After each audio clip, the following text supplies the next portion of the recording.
जय माता दी। आप सभी को वट सावित्री व्रत की बहुत बहुत शुभकामनाएं।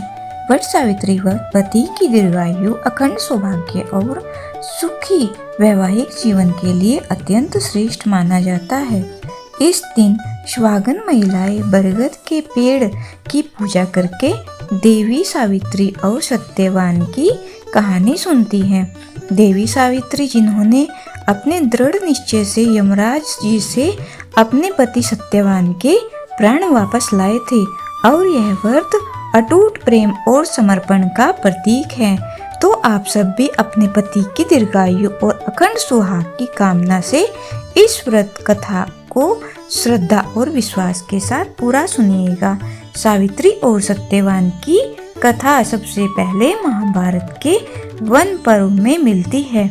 जब युधिष्ठिर महाराज ने मार्कंडेय ऋषि वर से पूछा, ऋषिवर क्या कोई और भी ऐसी स्त्री थी जिसने द्रौपदी जितना कठिन व्रत किया था? तब मार्कंडेय जी ऋषि उन्हें विस्तार पूर्वक देवी सावित्री की कथा सुनाते हैं, जिसे एक समय महाराज जी ने देवी पार्वती को सुनाया था। कथा के अनुसार मध्य देश के राजा अशुपति ने पत्नी सहित संतान के लिए सावित्री देवी का विधि पूर्वक व्रत और पूजन करके पुत्री होने का वर प्राप्त किया। सर्वगुण संपन्न देवी सावित्री ने पुत्री के रूप में अश्वपति के घर कन्या के रूप में जन्म लिया। कन्या के युवा होने पर अश्वपति ने अपने मंत्री के साथ सावित्री को अपना पति चुनने के लिए भेज दिया। सावित्री अपने मन के अनुकूल वर का चयन करके जब वापस लौटी तो उसी दिन देवर्षि नारद उनके यहाँ पधारे। नारद जी के पूछने पर सावित्री ने कहा, महाराज, धुमतसेन के पुत्र सत्यवान की कीर्ति सुनकर मैंने उन्हें पति के रूप में वरण कर लिया है।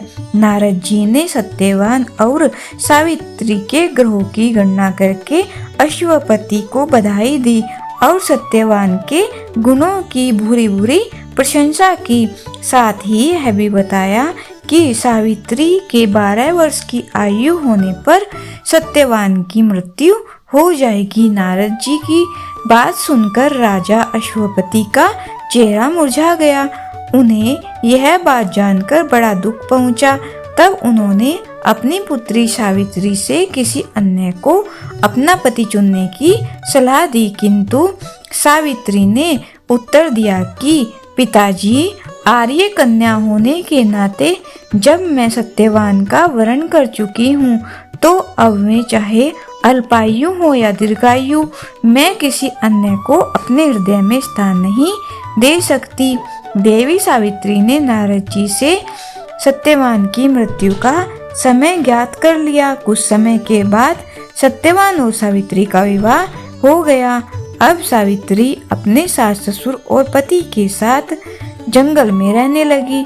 नारद जी द्वारा बताए हुए दिन से 3 दिन पहले से ही सावित्री ने उपवास शुरू कर दिया। नारद जी द्वारा निश्चय तिथि को जब सत्यवान लकड़ी काटने के लिए वन को चले तो सास ससुर से आज्ञा लेकर सावित्री भी सत्यवान के साथ साथ चल पड़ी। सत्यवान वन में पहुंचकर लकड़ी काटने के लिए वृक्ष पर चढ़े।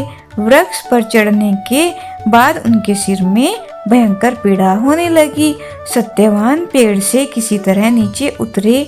सावित्री ने उन्हें वट के पेड़ के नीचे लिटाकर उनका सिर अपनी गोद में रख लिया। सावित्री समझ गई कि अब उनके पति की मृत्यु का समय नजदीक आ पहुंचा है, किंतु वे बिल्कुल भी विचलित नहीं हुई। देखते ही देखते यमराज जी ने ब्रह्मा जी के विधान के रूपरेखा को सावित्री के सामने स्पष्ट किया और सत्यवान के प्राणों को लेकर चल पड़े।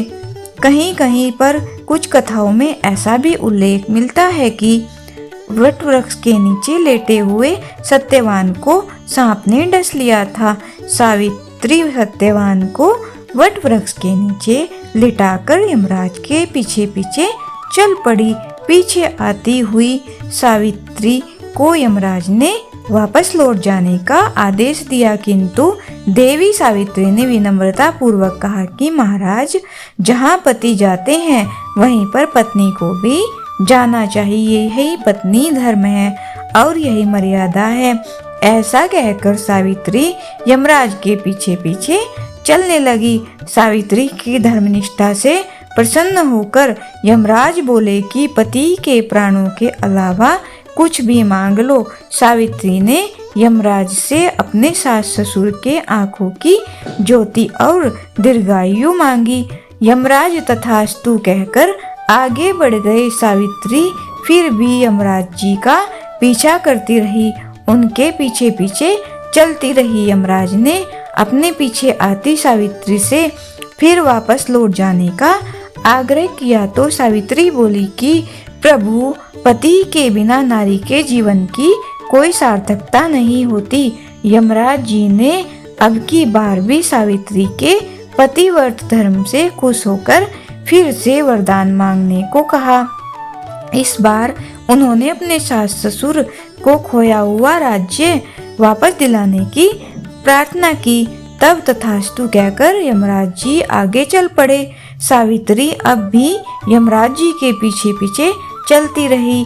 इस बार सावित्री ने यमराज जी से 100 पुत्रों की मां बनने का वरदान मांगा। पहले की तरह ही तथास्तु कहकर जैसे ही यमराज जी आगे बढ़े, सावित्री हाथ जोड़कर खड़ी हो गई और कहने लगी, प्रभु, अभी अभी आपने मुझे 100 पुत्रों का वरदान दिया है, किंतु पति के बिना मैं माँ किस प्रकार बन सकती हूँ। आप यह तीसरा वरदान पूरा कीजिए। तब सावित्री के धर्मनिष्ठा, ज्ञान, विवेक और पतिव्रता धर्म की बात जानकर यमराज जी ने सत्यवान के प्राणों को अपने पास से स्वतंत्र कर दिया। सावित्री सत्यवान के प्राणों को लेकर वट वृक्ष के नीचे पहुंच गई, जहां सत्यवान का मृत शरीर रखा हुआ था। सावित्री ने वट वृक्ष की परिक्रमा की तो सत्यवान जीवित हो उठे। तब सावित्री अपने पति सत्यवान के साथ अपने सास ससुर के पास पहुंची तो उन्हें नेत्र ज्योति मिल गई थी। इसके बाद उनका खोया हुआ राज्य भी उन्हें मिल गया। आगे चलकर सावित्री 100 पुत्रों की मां भी बनी। इस प्रकार चारों दिशाएं सावित्री के पतिव्रत धर्म के पालन की कीर्ति से गूंज उठी। तभी से वट सावित्री व्रत रखने की परंपरा प्रारंभ हो गई। यह थी वट सावित्री व्रत कथा। जय माता दी।